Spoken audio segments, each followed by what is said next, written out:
कई दिनों से अमेरिकी फंडिंग को लेकर भारत में घमासान मचा हुआ है। कांग्रेस, भाजपा और केंद्र सरकार से सवाल पर सवाल कर रही है। भाजपा की तरफ से भी जवाब दिया जा रहा है। इसी बीच वित्त मंत्रालय ने एक रिपोर्ट जारी की है, जिसमें 2024 में अमेरिकी सरकार से मिली फंडिंग के बारे में जानकारी दी गई। इस रिपोर्ट के बारे में आपको विस्तृत जानकारी देंगे, लेकिन पहले ये जान लीजिए आखिर ये विवाद शुरू कैसे हुआ। दरअसल अमेरिका के डॉज विभाग के प्रमुख एलन मस्क ने भारत को मिल रही 21 मिलियन डॉलर की फंडिंग पर रोक लगा दी थी। मस्क ने बताया यह फंड भारत में चुनावी प्रक्रिया को सुचारू से चलाने के लिए दिया जा रहा था। इतना ही नहीं, अमेरिकी राष्ट्रपति डोनाल्ड ट्रंप ने कहा था, हम भारत को 21 मिलियन अमेरिकी डॉलर क्यों दे, उनके पास पैसा बहुत है और वह दुनिया में सबसे कर लगाने वाले देश है। इसी बीच भारतीय वित्त मंत्रालय की ओर से रिपोर्ट जारी की गई। इसमें अमेरिका द्वारा की जा रही फंडिंग को लेकर जानकारी दी गई है।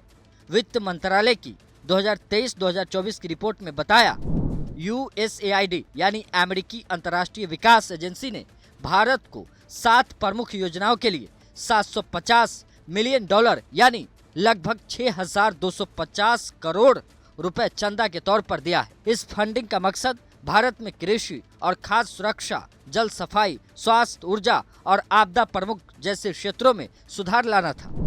जानकारी दे दे, भारत और अमेरिका के बीच द्विपक्षीय विकास सहायता 1951 में शुरू हुई थी। अब तक USAID ने 555 से अधिक परियोजनाओं के लिए भारत को 17 बिलियन डॉलर से अधिक की सहायता दी है।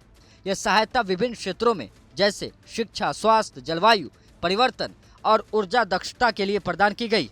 हाल ही में अमेरिका की तरफ से USAID द्वारा भारत में मतदान प्रतिशत को बढ़ावा देने के लिए 21 मिलियन डॉलर के अनुदान को रद्द करने की घोषणा की है, जिसे लेकर विवाद उठे थे। भाजपा ने कहा है, एलन मस्क के फैसले से साफ जाहिर होता है भारतीय चुनाव में अमेरिका अपना दखल देता था। अमित मालवीय ने कहा है, इस फंडिंग से किसे लाभ हुआ था। उन्होंने कहा, सत्तारूढ़ दल को तो नहीं हुआ होगा। दूसरी तरफ कांग्रेस नेता पवन खेड़ा ने कहा, भाजपा लंबे समय तक विपक्ष में रही और कांग्रेस सरकार स्थिर करने के लिए बाहरी ताकत से मदद लेती रही। हम जो बार बार व्हाइट पेपर की बात करते हैं, आज डोनाल्ड ट्रंप के कहने से अब यह साबित हो चुका है कि ये 21 मिलियन डॉलर उनके दोस्त नरेंद्र मोदी को चुनावों को प्रभावित करने के लिए, टर्नआउट बढ़ाने के लिए दिया गया। और अब वित्त मंत्री की रिपोर्ट जारी होने के बाद ये देखने वाली बात होगी, भाजपा कांग्रेस के बीच जारी युद्ध क्या रूप लेता है।